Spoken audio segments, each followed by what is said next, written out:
আসলে এই মার্কেটটা আজকে প্রথম খালি দেখলাম, লোকজনও কম, তাই না? হাই ডার্লিং, এতদিন তুমি কোথায় ছিলে? কে তুমি? তোমাকে তো আমি চিনি না। ডার্লিং, আর অ্যাক্টিং করতে হবে না। কতদিন তুমি আমার সাথে আর এখন চেনোই না? এসব মিথ্যে কথা কেন বলছো? কে তুমি? আগে বলো, এই মেয়েটিকে নতুন মক্কেল নাকি? Shut up! আমি ওর বিবাহিত বউ। ওর কাছ থেকে সরে দাঁড়াও। বউ? এর আগে আমরা অনেকেই ওর বউ ছিলাম। 2 রাত 3 রাতের পরে আর কেউ বউ থাকে না। এসো ডার্লিং। খবরদার, আমার স্বামীকে টাচ করবে না। সরে যাও, সরে যাও এখান থেকে। জয়া প্লিজ, তুমি শান্ত হও। ছাড়ো। ডাক্তার নিষেধ করেছে এসব উত্তেজিত না হতে, প্লিজ। না, দেখো, আমি সব সইতে পারবো, কিন্তু কোনো মেয়ে আমার স্বামীর ভাগ নেবে এটা আমি সইতে পারবো না। জয়া, এসব তো মিথ্যে কথা। তুমি মিথ্যে বলছো। জয়া, জয়া, জয়া।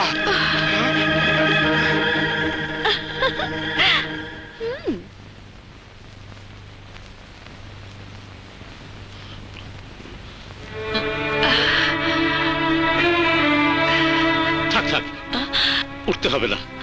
বাবা, বাবা তুমি? মা, মারে, তুই আমাকে ক্ষমা করে দে। আমি অনেক ভুল করেছি। না বাবা, এসব তুমি কি বলছো?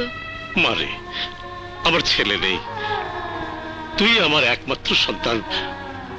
তুইও বাড়ি থেকে চলে এসেছিস, এখন বুকটা আমার খা খা করে। বাড়ির যেদিকে তাকাই শূন্য শূন্য লাগে। মানে বাড়ি ফিরে চল, আমার নাতি আসবে, আমার সারা ঘরে ছোটাছুটি করবে, খেলবে। আমার আমার যে কি আনন্দ লাগছে। আচ্ছা, মুন্না কোথায়? আমার জামাই কোথায়? ও বাড়িতে টাকা আনতে গেছে, আমাকে রিলিজ করে নিয়ে যাবে। আমি মুন্নার কাছে কি মাপ চাইবো? তোকে আর জামাইকে নিয়ে আমার বাড়িতে যাব। মারে, মেয়ের প্রথম সন্তান তার বাপের বাড়িতে জন্ম নেয়, আমার বাড়িতে আমার নাতির জন্ম হবে। হ্যাঁ চল মা, আমি তো রিলিজের ব্যবস্থা করছি। হ্যাঁ চল।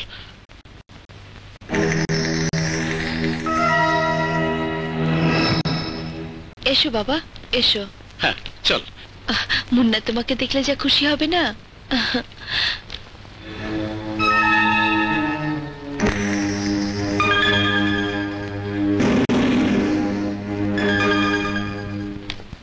এসো বাবা, আমি দেখি মুন্না কোথায় আছে।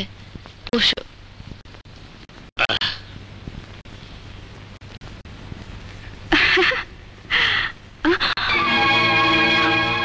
আরে, তুমি আমার কাপড় পরে আছো? তুমি কাপড় দেখে চমকে উঠেছো?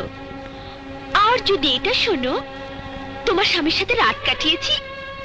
কি বলবো, তোমার স্বামী আমাকে বলল আমার স্ত্রী হাসপাতালে, অনেক দিন নিরামিষ খেয়ে আছি, তাই আমাকে নিয়ে এলো। শয়তান, মিথ্যেবাদী, তুই আমার ঘরে ঢুকেছিস, আমি তোকে শেষ করে দেব।